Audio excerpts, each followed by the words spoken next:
Bonjour tout le monde, je suis vraiment contente de vous retrouver aujourd'hui. Donc, pour celles qui sont abonnées à ma chaîne, puis pour les autres, si c'est votre première fois, bienvenue. Ma chaîne, je parle de plantes, je suis une passionnée de plantes, donc si c'est un sujet qui vous intéresse, n'hésitez pas là, à vous abonner. Pour les autres, je sais que j'ai été absente là, pendant plus ou moins 2 mois. J'avais vraiment hâte de vous retrouver. Ça me manquait vraiment beaucoup de vous jaser, puis de parler de plantes, de faire des vidéos. C'est vraiment pas un projet que je veux abandonner, au contraire. Mais le printemps, pour moi, début de l'été, c'est toujours une période qui est un petit peu plus occupée. Fait que vu que j'ai un travail, c'est dur de trouver du temps pour les vidéos. Donc aujourd'hui, j'avais envie de vous jaser de Hoya. J'ai promis cette vidéo-là sur ma page Facebook. Si jamais vous n'êtes pas abonné, il y a le lien dans les commentaires de la vidéo. Je voulais vous partager mes trucs sur comment faire fleurir les Hoya.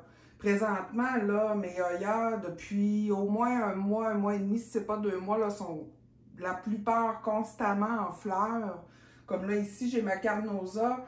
Je ne sais pas si vous allez bien voir là, de loin comme ça. Au pire, je vais vous insérer là, un petit B-roll que j'ai pris il n'y a pas longtemps. Là, présentement, elle a un pédoncule ici. Les fleurs ne sont pas tout à fait écloses.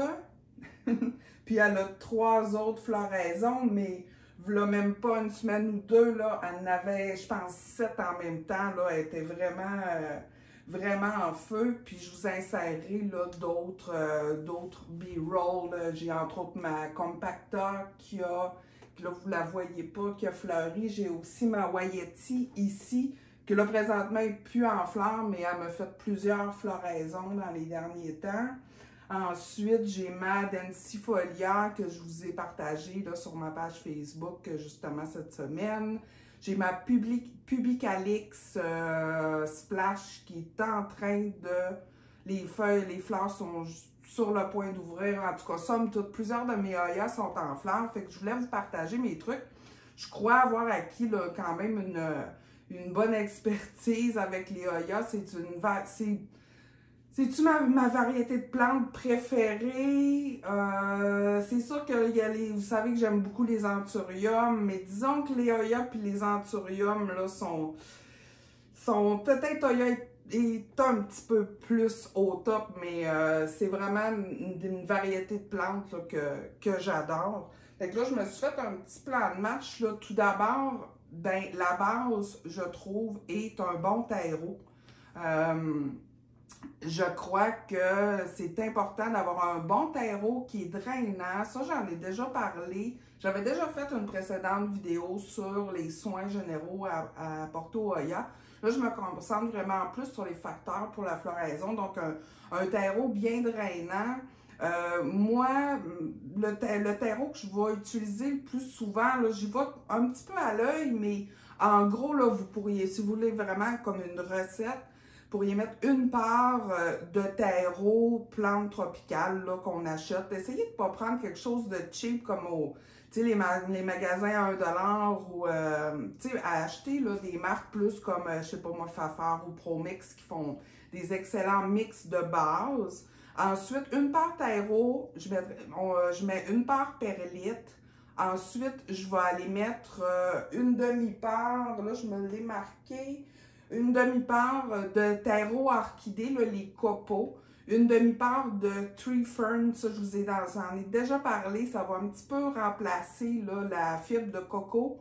Ensuite, vous pourriez mettre une demi-part de worm casting. Le worm casting, dans le fond, c'est du fumier de ver de terre, de la crotte de ver de terre si on veut. C'est vraiment un super fertilisant pour toutes les plantes d'intérieur. Moi, j'en mets dans absolument tous mes mix de terreau, là, que ce soit pour mes aroides ou mes Hoya, mes philodendrons, peu importe, là. Il y en a toujours. Ensuite, est-ce que j'ai oublié quelque chose? Ah oui, je mets une demi-part aussi de... c'est du charbon horticole, là, ça vient, c'est des petits morceaux. Fait qu'on veut, comme je vous dis souvent, on veut toujours un terreau qui est très chunky, qui est très aéré, mais qui va garder quand même une certaine humidité, mais pas trop longtemps. Fait que la base, c'est un bon terreau. Ah oui, puis ce que je rajoute aussi, là, je ne l'ai pas apporté avec moi, là, mais je vais rajouter de l'osmocote. Je vais vous insérer une photo, là, je le prendrai en photo, je vais l'insérer dans la vidéo. Dans le fond, c'est des petites granules de fertilisant à libération lente. C'est des petites granules roses. Vous suivez les instructions là, sur la bouteille là, pour la quantité, là, mais normalement, admettons, pour la recette que je vous ai donnée, je vais peut-être mettre une cuillère à thé de ces petites particules-là. Fait que ça, c'est un engrais à libération lente qui va continuer à faire son action là, dans le terreau là, au fil du temps. Fait que quand je viens de rempoter, admettons, une Oya dans ce type de terreau frais-là, ben j'aurai pas besoin de les fertiliser avant, là, je dirais, là, quand même plusieurs mois. Comme là, admettons, si j'ai rempoté une Oya présentement, on est début juillet, je la fertiliserai pas de tout le restant de l'été, ça va aller au printemps prochain quand je vais recommencer à faire ma fertilisation. Maintenant, ensuite, un autre facteur qui est très important pour la floraison, c'est la luminosité. Ici, je vais vous insérer là, un petit vidéo, là, vous envoyez une partie. Ici, je suis devant ma grande fenêtre de salon. C'est une fenêtre orientée à l'est. Comme là, vous voyez, il y a le soleil du matin. Le soleil du matin, c'est le meilleur soleil pour nos plantes. Des plantes qui ne vont pas tolérer du soleil direct, pour la plupart, vont très bien tolérer le soleil du matin parce que le soleil du matin, c'est un soleil plus doux. Donc, moi, mes Oyas, avant, je les avais dans ma verrière. Fait que si vous écoutez la précédente vidéo, mes Oyas étaient dans ma verrière à une fenêtre. Ils étaient dans des fenêtres orientées sud et ouest. Tout ce qui était dans la fenêtre sud, mes Oyas allaient quand même bien, mais ils sont devenus peut-être un petit peu trop sun-stress à mon goût pour certaines variétés. Certaines variétés vont aimer être sun-stress, comme la Sunrise ici. Là, elle est plein sud. Mais aussitôt que j'ai amené mes Oyas ici, j'ai décidé de les transférer puis de les amener ici dans mon salon avec la fenêtre à l'est. C'est là qu'ils se sont mis à fleurir vraiment beaucoup. Fait que je crois que c'est ça. Si vous avez une fenêtre orientée à l'est, c'est vraiment la meilleure des orientations. Comme vous voyez, mes plantes, toutes mes Oyas sont vraiment proches de la fenêtre, sont pas reculées. Ils reçoivent tout, ils se font baigner là, du soleil du matin, là, de peut-être 7h30, 8h jusqu'à là, le soleil, il s'en va un petit peu, il est peut-être rendu 11h, là, fait qu'ils ont un bon 3 à 4 heures de soleil direct, puis ils adorent ça. Sinon, j'ai d'autres Oyas qui vont être orientés plus à l'ouest. À l'ouest aussi, le soleil de fin d'après-midi, c'est sûr que lui, il est un petit peu plus fort que le soleil du matin, mais pour certaines Oyas, ils vont bien là, le supporter. Fait que la luminosité est super importante, donc si vous avez la chance d'avoir une belle grande fenêtre à l'est, priorisez cet espace-là pour vos Oyas. La luminosité là, est vraiment là, un des facteurs, à mon avis, majeurs de la floraison des Oyas. Ensuite, ce qui m'apporte à parler, ben là, je vous en ai parlé un petit peu tantôt, de fertilisant. Ma routine de fertilisation de mes Oyas. Tout d'abord, moi, je commence à la base, une fois par mois, je vais donner du 20-20-20. Écoutez, moi, j'ai cette marque-là, mais n'importe quelle marque là, que vous achetez dans les grands centres, dans les pépinières, tant que c'est 20-20-20, ça fait très bien le travail. Vous suivez les indications pour la posologie, là, façon de parler, posologie. Mais moi, ce que je fais, c'est que j'y vais à une demi de la dose. Comme là, ici, ça demande une cuillère à thé pour 4 litres d'eau. Fait que ce que je vais faire, c'est que je vais mettre une demi-cuillère à thé pour 4 litres d'eau. Faut toujours, avec la fertilisation, il faut toujours se rappeler que moins c'est mieux.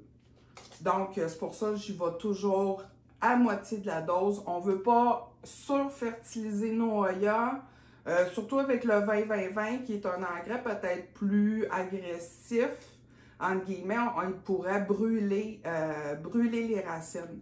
Puis quand je vais appliquer le 20-20-20, aussi un autre petit conseil, qu'est-ce que je vais faire, c'est que je ne vais pas attendre que, tu sais, je vais peut-être faire un léger arrosage de mes Hoya, peut-être la journée avant que je vais appliquer mon 20-20-20, pour que le terreau soit déjà légèrement humide, que le terreau ne soit pas complètement sec. Parce que le 20-20-20, si on l'applique dans un terreau qui est très sec, il va aller tout de suite aux racines, puis ça risque de brûler les racines. Fait que qu'est-ce que je fais, comme je vous dis, je passe la journée d'avant, je regarde les Hoya qui ont le terreau très sec, puis je vais les arroser légèrement, puis après ça, je vais repasser avec mon 20-20-20. Ensuite, moi, je fais la fertigation, ce qui veut dire, c'est qu'à chaque arrosage, je vais apporter un engrais qui est peut-être plus naturel, plus léger. Puis ça, je vous en ai parlé souvent, du Liquid Dirt. C'est un engrais que j'utilise en fertigation pour absolument toutes mes plantes. Encore une fois, je vais y aller à une demi si ce n'est pas un quart de la dose. Un quart de la dose, ça va être plus les mois d'hiver. Pour certaines plantes, moi, j'ai beaucoup de luminosité ici. Fait que moi, je peux me permettre, ou des plantes en dessous de mes lumières de croissance, je peux me permettre de fertiliser à l'année longue. Mais en été, normalement, j'y vais à une demi de la dose. Fait que je prépare mon arrosoir. Il faut suivre les indications de mix. Quand vous recevez cette petite poche-là, ça peut paraître dispendieux. Je crois que c'est environ 54 $. Il y a le lien Amazon pas dans les commentaires, mais dans le descriptif du vidéo. Mais écoutez, je l'avais déjà calculé, là, je n'en avais parlé dans une vidéo, combien de litres et de gallons au total ça va donner, là, mais c'est vraiment, là, ça revient à quelques sous le litre. Vous recevez cette petite pouch-là qui est remplie de poudre. Fait que c'est le fertilisant. Vous ajoutez une tasse d'eau dans cette poche-là, puis ça vous donne votre super concentré. Là, ensuite, ce mix-là, pour 4 litres d'eau, je vais mettre un demi-bouchon. Donc, ce petit bouchon-là, puis je dirais que ça équivaut à un quart de cuillère à thé, si c'est pas moins. Allô, c'est Steph du montage. Je fais une petite pause dans la vidéo, puis je reprends un petit peu qu'est-ce que je dis. Donc, là, dans ma vidéo, je suis au moment où je dis que je mets un demi-bouchon pour 4 litres d'eau. Puis ça, c'est comme un deuxième concentré. Tu sais, il y a le concentré que j'ai déjà parlé dans la petite pouch. Puis là, un demi-bouchon dans 4 litres d'eau, c'est un deuxième concentré. Fait que ce deuxième concentré-là, c'est ce que je vais utiliser pour mettre dans mon arrosoir. De ce deuxième concentré-là, je vais mettre à peu près 2 à 3 cuillerées à soupe pour un arrosoir d'environ 2 litres. Donc, c'est pour ça que je dis que c'est vraiment économique sur le long terme. Donc, c'était une petite parenthèse que je voulais faire. J'avais oublié de le mentionner dans ma vidéo. Fait que on retourne à la vidéo. Fait que ça dure vraiment, vraiment longtemps. Écoutez, je l'ai, ça doit faire...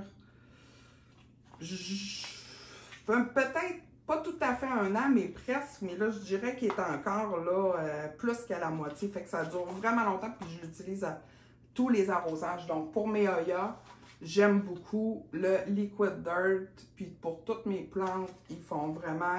Cet engrais-là, je trouve, en tout cas, qui fait un bon travail à mon avis. C'est sûr que vous pouvez y aller avec ce que vous avez. Là, si vous avez de l'engrais d'algues et tout, ça peut très bien faire. Mais je vous partage mes trucs à moi. Ensuite, une fois par semaine, je vais utiliser ici le petit engrais à orchidée en foliaire. En foliaire, dans le fond, c'est d'aller... là, je le ferai pas parce qu'on ne fait pas ça au soleil. En foliaire, c'est de vaporiser les feuilles parce que les Hoya, c'est des épiphytes. Fait qu'ils vont, vu qu'ils grimpent sur les arbres dans leur état naturel ou sur n'importe quoi, ils vont être capables d'absorber beaucoup de nutriments par leurs feuilles. Fait que donc, si on applique ça en foliaire, normalement, ce que je fais, c'est que je l'applique une fois par semaine sur toutes mes oyas. Je vais attendre le soir, quand, tu sais, la fin de la journée, quand on est sûr qu'il n'y a plus de soleil. Fait que je vais passer, puis je vais vaporiser toutes mes oyas. On essaie de ne pas vaporiser sur les fleurs. Je ne sais pas pourquoi, mais c'est écrit sa bouteille. Fait que j'en mets pas, là, sur les fleurs. Fait que j'essaie de faire attention. Puis, je vais vraiment là, vaporiser là, absolument toutes mes oyas. Fait que ça, c'est les 3 fertilisants que j'utilise. Encore une fois, comme je vous ai expliqué tantôt, si on a un mix de terreau frais fait avec le worm casting puis l'engrais libération lente, ben là, je dirais que le 20-20-20 serait pas nécessaire pour plusieurs mois, puis aussi même en fertigation, là, on pourrait peut-être là, alléger la dose, mais on pourrait donner l'engrais en foliaire, là, à mon avis, sans problème. Du moins, moi, j'ai pas eu trop de problèmes avec ça. Ensuite, un facteur qui influence un peu la floraison, c'est sûr que les oyas, en général, vont aimer quand même une bonne humidité ambiante. Là, présentement, c'est sûr que c'est l'été, fait que ça nous apporte un taux d'humidité plus élevé dans nos maisons. Présentement, là, on est au mois de juillet au Québec, fait que je me tiens à peu près entre 50 et 65 % d'humidité environ. Fait que l'été, j'utilise pas mes humidificateurs, mais c'est sûr que l'hiver ici, je vais installer un humidificateur pour apporter un petit peu plus d'humidité à mes oyas qui sont ici. Puis surtout qu'il y a une plainte de chauffage juste en dessous de ma fenêtre, comme c'est souvent le cas là, dans nos maisons. Donc, c'est sûr que je vais leur apporter un petit boost d'humidité, mais les oyas vont quand même bien survivre à un taux d'humidité qui est moins élevé. C'est sûr qu'ils ne vont pas être à leur plein potentiel. Peut-être qu'elles vont moins fleurir, mais l'humidité quand même peut aider.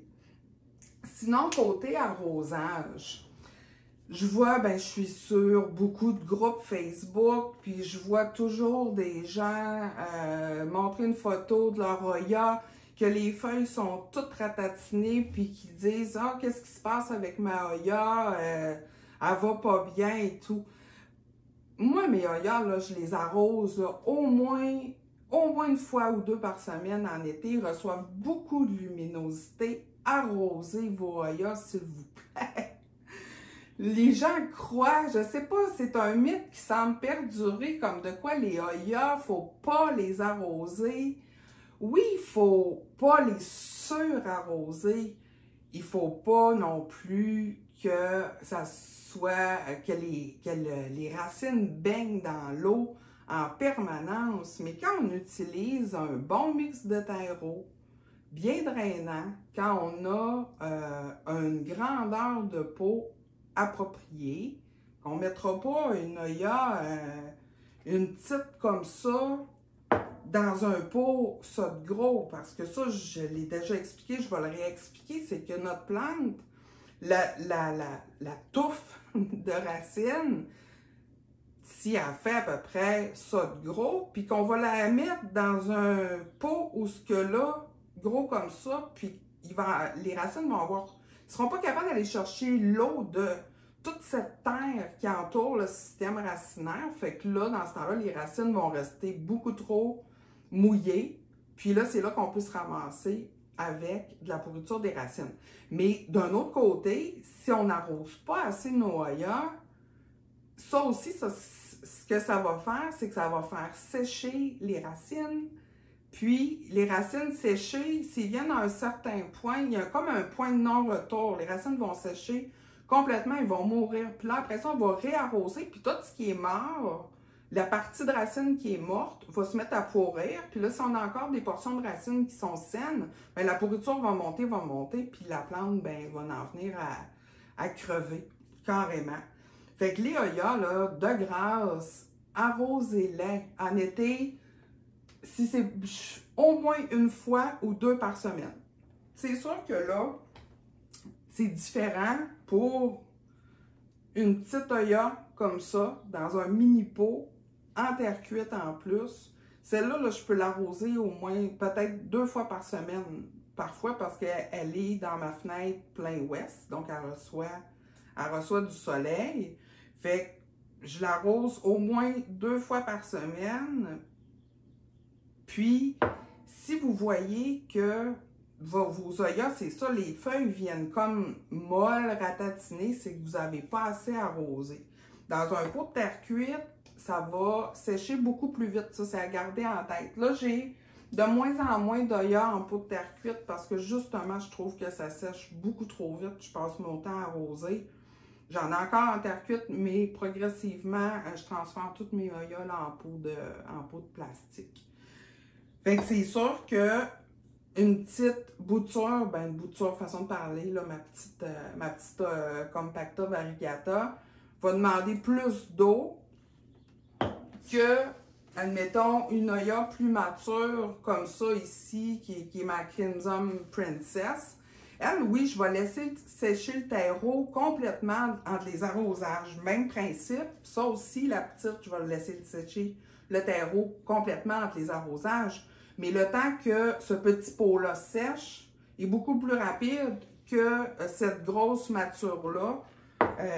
À arriver avec le terreau séché, c'est sûr que plus une Oya est mature, ben là, plus le pot est gros, logiquement, elle va sécher moins rapidement. Mais c'est sûr que plus le système racinaire se développe, plus la plante a une capacité d'absorber l'eau plus rapidement. Fait que ça peut arriver comme là. Celle-là, je dirais que je l'arrose peut-être aux 2 semaines, peut-être. Fait que je garde un œil dessus. Quand elle est bien sèche, je vais l'arroser. Tandis que celle-là, ici, ma Carnosa normale, je l'arrose au moins une fois par semaine, même si elle est grosse et mature, parce que là, j'ai l'impression qu'elle s'en vient un petit peu, là, peut-être trop serrée dans son pot. Fait qu'on garde un œil, c'est toujours le truc. Bon, ben là, on touche avec notre doigt, ou sinon, je ne l'ai pas amené avec moi, mais je vous l'ai déjà montré dans mes autres vidéos, le truc là qu'on pique dans la terre qui nous donne une indication sur le terreau. Moi, pour les débutants, je vous le suggère vraiment fortement. Ça se trouve facilement là, dans les centres jardins, sur Amazon aussi. Ça va vous aider à apprivoiser l'arrosage de vos Oyas. Puis avec le temps, vous allez le savoir, il y a différents trucs. Même, tu sais, les Oyas, vous allez le voir, là, la plante va comme... Tu sais, comme un peace lily, là, un lys de la paix, un spatifolium, je ne sais pas si j'ai le bon nom, là, mais ça, là, c'est une plante qui parle beaucoup, là, que les feuilles vont baisser comme ça. C'est sûr que les Oyas vont être moins parlantes que ce type de plante-là, mais avec le temps, vous allez vous en rendre compte. Hop, les feuilles vont vous parler, mais ça, c'est sûr que c'est avec un œil peut-être plus expérimenté. Mais quand on débute, je vous suggère vraiment d'utiliser le petit, j'aurais aimé ça l'avoir, au pire, je vous ai une photo, ce petit gros mètre là, pour mesurer là, le taux d'humidité dans le terreau. Fait que gardez un œil parce que je vois beaucoup, tu sais, on collectionne, tu sais, on est beaucoup à aimer beaucoup les Oyas. On les collectionne, puis on se ramasse souvent avec des petites boutures dans des petits pots. Fait que gardez un œil sur l'arrosage. Si vous voyez là, que les feuilles deviennent très ridées, là, je ne sais pas quel autre mot utiliser, bien là, c'est parce qu'elle a besoin d'eau. Mais si les feuilles sont ridées, puis que vous touchez le terreau, puis que c'est encore très mouillé, très humide, là, questionnez-vous, sortez la plante, regardez les racines. Ça se peut très bien que les racines soient pourries ou pour les raisons que je vous ai expliquées tantôt. Ensuite, je voulais vous montrer, je voulais vous parler un petit peu de l'anatomie des Oyas pour ceux qui ne connaissent pas. Les Oyas vont toujours fleurir, vous allez avoir des pédoncules qui vont se développer au fil du temps sur vos Oyas. Puis ça, c'est pas vrai que les Oyas vont fleurir juste quand ils sont matures ou après un X nombre d'années. Des fois, je vois des gens mettre des photos de leur Hoya, puis dire, cet Hoya-là, depuis 10 ans, 15 ans, n'a jamais fleuri, qu'est-ce qu'il faut que je fasse? Bien, écoutez, si votre Hoya n'a jamais fleuri depuis X nombre d'années, c'est pas normal. Il manque quelque chose que de tous les trucs que je viens de mentionner. Une Hoya, là, si on lui donne les bonnes conditions, ça va fleurir, il va sortir beaucoup de pédoncules. Fait que les pédoncules vont souvent sortir, écoutez, comme là, ici, j'ai un bel exemple. Les Hoya vont pousser toujours là, des grandes tiges comme ça. Ils vont sortir la grande tige, puis par la suite, ils vont sortir les feuilles. Là, dans le fond, là, ça va aller plus vite, la sortie des feuilles, si la Hoya a quelque chose pour s'accrocher, comme justement un treillis ici. Fait que, dans le fond, moi, celle-là, j'ai pas envie de la monter sur treillis. Je la laisse pendre, fait que c'est un petit peu plus long avant qu'elle développe ses feuilles. Mais regardez ici, là, j'en ai une petite là, qui est en train de sortir. Je sais pas si on va bien voir. Puis sinon, ici, coupez-les jamais, ces grandes feuilles-là, ces grandes tiges-là, parce que, regardez, je sais pas si on va bien voir, là, c'est difficile, surtout que je vois pas. Au pire, je vous insérerai une photo, si jamais je vois au montage qu'on ne voit pas bien. Vous voyez, il y a un pédoncule sur cette grande tige-là, puis souvent, les pédoncules vont sortir du bout de ces grandes tiges-là. Fait que c'est pour ça qu'il ne faut jamais les couper. Malgré que si vous avez une Hoya qui est plus petite, puis qu'elle sort beaucoup de grandes tiges comme ça, puis que vous voudriez qu'elle soit plus fournie, ben vous pouvez couper ces grandes tiges-là pour activer la croissance de nouvelles pousses à la base de la plante. C'est un mythe comme de quoi qu'il ne faut pas couper. Les Hoya. C'est sûr que oui, si on coupe les tiges, ben on a le potentiel de perdre un futur pédoncule qui va se développer. Mais si on a une petite Hoya, on veut qu'elle soit plus fournie au début, ben c'est très avantageux de couper. Puis ce que ça va faire, c'est que la plante, bon, on coupe une tige, ben elle va dire, mais moi je veux continuer à grossir, fait qu'elle va partir d'autres points de croissance de nœuds qui sont en avant de où ce qu'on a coupé. Sinon, où est-ce que je voulais en venir? J'ai perdu mon idée, là, je m'égare. En tout cas, peu importe. Les pédoncules vont toujours sortir. Là, je vais vous insérer une photo juste à la jonction d'un nœud, dans le fond, entre la tige et la feuille. Ça va toujours sortir de là.